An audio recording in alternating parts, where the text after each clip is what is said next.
The summit convened industry experts, policymakers, political leaders, investors, and other key stakeholders. It served as a crucial platform for discussing innovative solutions and forging strategic partnerships to address global challenges related to investment and trade in Africa.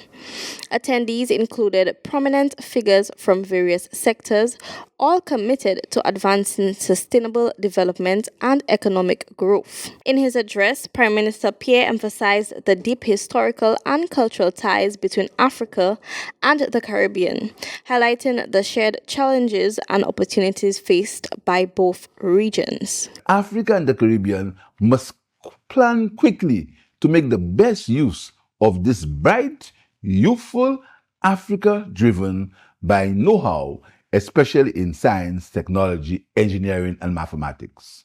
There must be the young people who will build the hydro dams, the solar PV plants, the highways and the railways, the electric grids, and the cities that Africa needs. It will be these educated young people who will innovate, heal, gain higher crop yields, fly our planes, captain our ships, lead honest, accountable governments, and create the wealth and prosperity that Africa needs. He articulated a vision of unity, resilience, and mutual support, advocating for enhanced collaboration to tackle climate change and promote sustainable development. We in the Caribbean have been deemed the region in the world most vulnerable to natural disasters, particularly due to the impacts of hurricanes and tropical storms.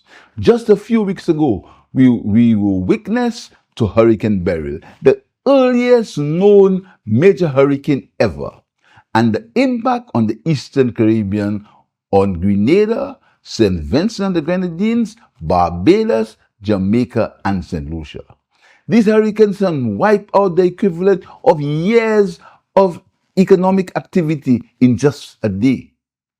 The Caribbean has been leading the way to point out that we need climate justice.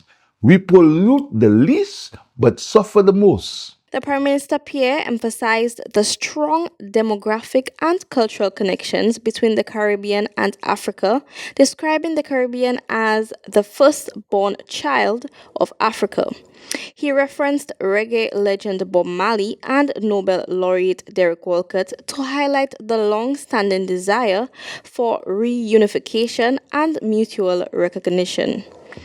In addition, as CARICOM's lead on climate change, the Prime Minister highlighted the severe impacts of climate change on both Africa and the Caribbean. He called for climate justice, noting that small island developing states SIDS contribute the least to pollution but suffer the most. He urged for substantial financial resources to support adaptation and mitigation efforts, criticizing the slow fulfillment of the $100 billion climate finance promise made at COP28. And Prime Minister Pierre stressed the importance of leveraging Africa's vast resources, such as its mineral wealth, arable land, and youth population, to achieve sustainable development goals, with some key messages from the Prime Minister's keynote address. Kayla Edwin, MBC Prime.